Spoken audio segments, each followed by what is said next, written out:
So in this video, we are going to talk about the common area for the wrist flexors, okay? Now the wrist flexors basically go from right on the inside of the elbow, and they do all the flexing of the fingers, right? So where they attach up here at the bone is the sensitive area number 1. That's right where you see it in the orange area in the picture. Now the other area right through here is right where you can kind of see there's a fibrous band called a flexor retinaculum in the picture, and that's what basically straps down all the tendons as we move.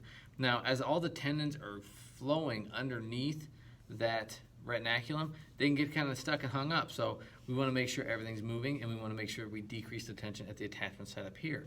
So having said that, there's a couple of different tools that we use when we do that. My personal favorite for this one is a roll go. Now, I want to throw out a quick disclaimer. Right in this area right here, you have your ulnar nerve, okay? Right in this area right here, you actually have your median nerve, okay? So if you feel any zingers, man, get off them.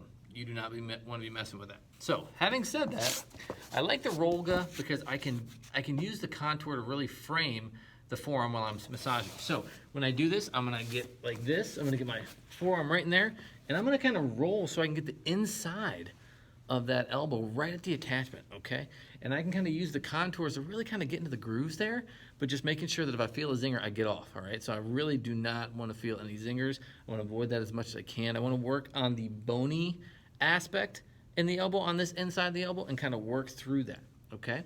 Now, one other thing that you can use here is actually what's called a rad ball. See how that's like two lacrosse balls are kind of fused together? It's a magical thing. You can actually get in there a little bit more effective, okay, because it's firmer, and you get a little more aggressive. Again, you gotta be careful because you don't want to get that zinger because it'll get it pretty good. Now, when we're working through this area, you can do this just like this and kind of work through that and work that contour.